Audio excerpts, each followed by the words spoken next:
পৃথিবীর যে কোনো দেশ থেকে জাপানে সবচেয়ে বেশি ভূমিকম্প অনুভূত হয়। প্রতি বছর গড়ে প্রায় 2000-এর মতো ভূমিকম্প এখানে হয়। শুধুমাত্র 2011 সালেই প্রায় 10,000-এরও বেশি ভূমিকম্প হয়েছিল জাপানে। ভূমিকম্প এত কিছুর পরেও যে পরিমাণ ক্ষয়ক্ষতি বা যে পরিমাণ একটা প্রচন্ড ধাক্কা খাওয়া উচিত একটা দেশ, জাপানে আলহামদুলিল্লাহ তার চেয়ে ক্ষয়ক্ষতিটা কম হয়। অর্থাৎ সেম ভূমিকম্প যদি আমাদের দেশে হয় তাহলে কি হবে সেটা আসলে আমি আর ভাবতে চাই না। আর দোয়া করি আল্লাহ সবাইকে স্বাভাবিক ভালো রাখুন, এটা আমি দোয়া করি। সো জাপানে বিল্ডিং তৈরি করার সময় ভূমিকম্প সহনীয় করার জন্য যেগুলো স্ট্যান্ডার্ড মেনটেন করা হয় তার মধ্যে 3টা স্ট্যান্ডার্ড আছে। আমি একদম ছোট থেকে শুরু করব। সবচেয়ে ছোট স্ট্যান্ডার্ড হলো তাইশিন স্ট্যান্ডার্ড।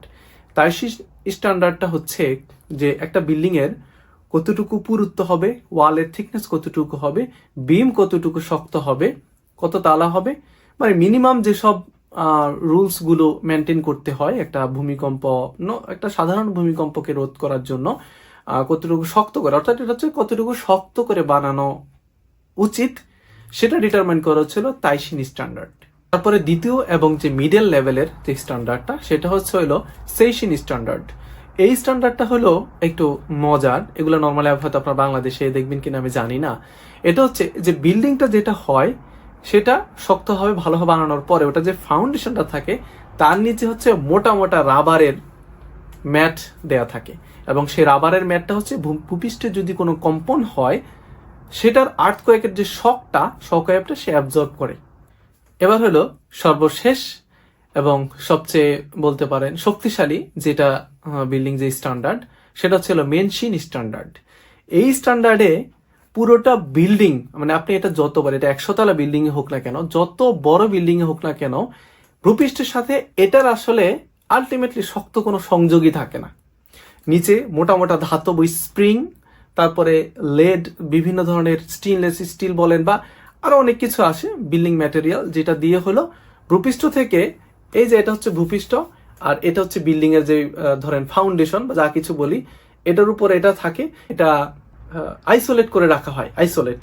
তো যখন ভূমিকম্প হয় এই যে কাঁপছে, ভূপৃষ্ঠ কিন্তু কাঁপছে, এই ভূপৃষ্ঠ কম্পনের সাথে বিল্ডিংটা যতটুকু সম্ভব কম কাঁপে। এটা হচ্ছে সর্বশেষ স্ট্যান্ডার্ড, যেটা হচ্ছে মেনশিন স্ট্যান্ডার্ড আর কি। মেনশিন স্ট্যান্ডার্ড ফলো করে জাপানে অনেক বড় বড় বিল্ডিং করা হয়েছে এবং যেগুলো ভূমিকম্পের সময় সুন্দরভাবে একটা নির্দিষ্ট মাত্রা পর্যন্ত সেটা সহ্য করতে পারে, যেমন টোকিও স্কাই ট্রি সহ আর অনেক ভূমিকম্প সহনীয় বিল্ডিং আছে। তো সবকিছুর উপরে আসলে মানুষের তো একটা সীমাবদ্ধতা আছে, একটা সীমানা আছে। তো সবকিছুর উপরে যেটা, সেটা হলো আসলে আমাদের সৃষ্টিকর্তার প্রতি হচ্ছে দোয়া করা, যাতে আমাদেরকে প্রাকৃতিক এবং দুর্যোগ থেকে আমাদেরকে উনি রক্ষা করেন, আল্লাহর কাছে সেজন্য সহায়তা চাওয়া। সর্বশেষ যে কথাটা বলে আমি ভিডিওটা শেষ করব, অনেক কথা হয়েছে আপনাদের সাথে, সেটা হলো যে এই যে জাপানে এত বড় ভূমিকম্পটা হয়ে গেল, তো তার কারণে কি হয়েছে দেখেন।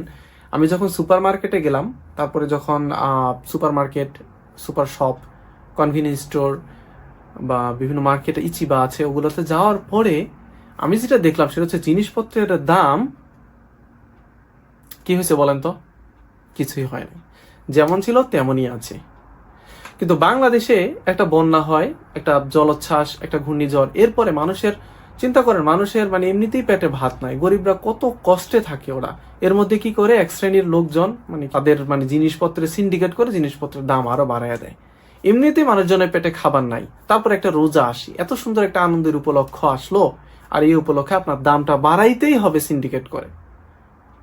তো যাই হোক, এটা ছিল আমার সর্বশেষ আপনাদের প্রতি বার্তা যে দয়া করে আপনারা এটা করবেন না। আমি জানি না যে আপনারা কানে তুলবেন কিনা, কিন্তু একটা জলোচ্ছ্বাস, বন্যা, বড় প্রাকৃতিক দুর্যোগের পরে মানুষ অনেক অসহায় অবস্থা থাকে। যতটুকু পর্যন্ত আপনারা পারেন ততটুকু পর্যন্ত সেটা সহনীয় অবস্থায় রাখেন। সবাই ভালো থাকবেন, যে আমার চ্যানেলের সঙ্গে থাকবেন। আশা করি আপনাদেরকে আমি আরো অনেক ইনফরমেটিভ ভিডিও দেওয়ার ইনশাল্লাহ চেষ্টা করবো সামনে। আশা করি আপনাদের ভালো লাগবে, সঙ্গেই থাকুন। সালাম।